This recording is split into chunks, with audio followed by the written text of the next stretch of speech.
মার্ক্সবাদ কী এবং মার্ক্সের কী আদর্শ ছিল সেটা যদি পশ্চিমবঙ্গের রাজনীতিতে, পশ্চিমবঙ্গের মাটিতে দাঁড়িয়ে কেউ সঠিক ব্যবহার করতে পারে, সেটা মমতা বন্দ্যোপাধ্যায়। এটা দেবাংশুদা যতবার বলেছে, আমি ততবার অবশ্যই দেবাংশুদার সঙ্গে সহমত। বামপন্থার যে আদর্শ, সাম্যের যে আদর্শ, সেই আদর্শ মমতা বন্দ্যোপাধ্যায় ব্যতীত কেউ দেখাতে পারেননি। আজকে ঝাড়গ্রামের প্রত্যন্ত অঞ্চলে যান, আজকে পুরুলিয়ার প্রত্যন্ত অঞ্চলে যান, সেখানে বাম আমলেও সাধারণ সেখানকার জমির মানুষদের, সেখানকার মাটির মানুষদের পিঁপড়ের ডিম খেতে হয়েছে, মমতা বন্দ্যোপাধ্যায়ের আমলে খেতে হয়নি। সুতরাং প্রকৃত অর্থে মার্ক্সবাদ কি, সাম্যবাদ কি, সেটা মমতা বন্দ্যোপাধ্যায় দেখিয়েছেন। বেশ, আরেকটি শব্দ থাকবে যে বিহারে যে পাল্টি হলো, সেটা নিয়ে মন্তব্য।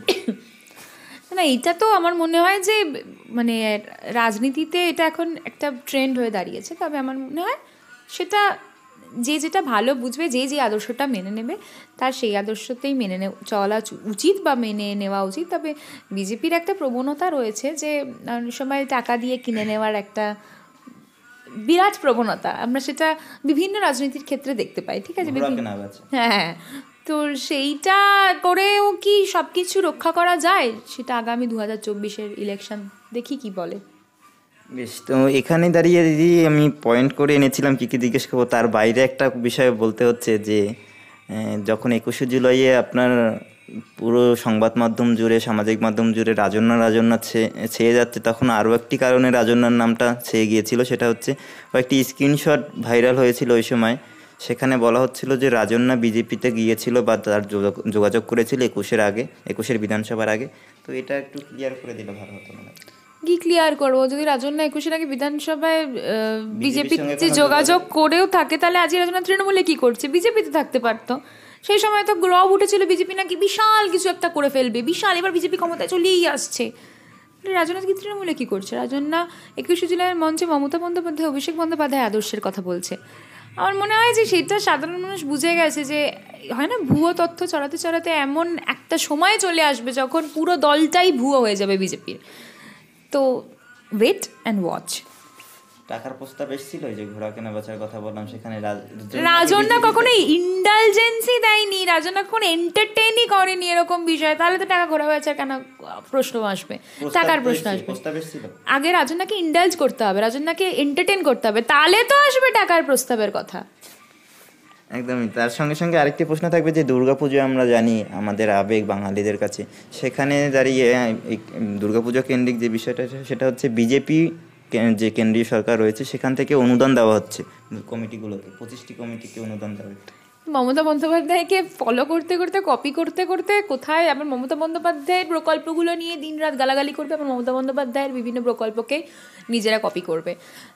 আগে আপনারা সিদ্ধান্ত নিন যে ঠিক কী করতে চান, ঠিক কোন পথে হাঁটবেন। নয় নিজস্ব আইডেন্টিটি তৈরি করুন, একদম স্বতন্ত্র আইডেন্টিটি, যেখানে মমতা বন্দ্যোপাধ্যায়ের কিছু কপি করতে হবে না। নয় মমতা বন্দ্যোপাধ্যায় যে অনুদানগুলো দিচ্ছেন, যে প্রকল্পগুলো করছেন, সেগুলো নিয়ে সুখে থাকুন, মমতা বন্দ্যোপাধ্যায়ের বিরুদ্ধে কোনো কথা বলবেন না। তার সঙ্গে থাকবে যে আমাদের এই যে দুর্গাপুজো যেমন আবেগ ভালোবাসা, তেমনি ভালোবাসার শহর হচ্ছে কলকাতা। সেই কলকাতাকে নোংরাতম শহর হিসেবে উল্লেখ করা হয়েছিল, তুলে ধরা হয়েছে, বা পরিসংখ্যান বা যেভাবেই বলুক, সেটা কেন্দ্রীয় একটি মানে যে সমীক্ষা বা তাদের যে রিপোর্ট, সেই রিপোর্টে এসছে। এটা কিভাবে দেখছেন? কলকাতা আমাদের ভালোবাসার শহর, তাকে নোংরা শহর বলে দাগিয়ে দেওয়া, এটা তো একদম পূর্ব পরিকল্পিত। তবে আমার মনে হয় এই রিপোর্টের গ্রহণযোগ্যতা কতটা সেটা নিয়ে প্রশ্ন রয়েছে, বা সত্যতা কত, এটা নিয়ে আমার প্রশ্ন রয়েছে। আমিও শুনেছিলাম, কিন্তু আমি এটা সত্যতা যাচাই করতে চাই। এটা হয়তো অনেক সময় হতে পারে সোশ্যাল মিডিয়ায় ভাইরাল হয়েছে, এরকম খবরও হতে পারে।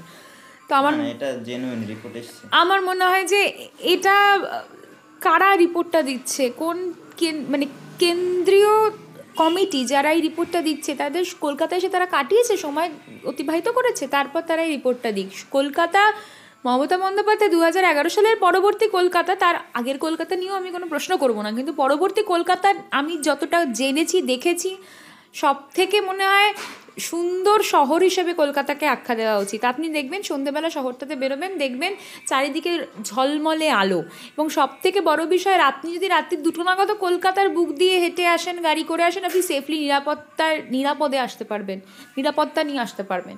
এটা অন্য কোনো শহরের ক্ষেত্রে হবে না, অন্য কোনো রাজ্যের ক্ষেত্রে হবে না।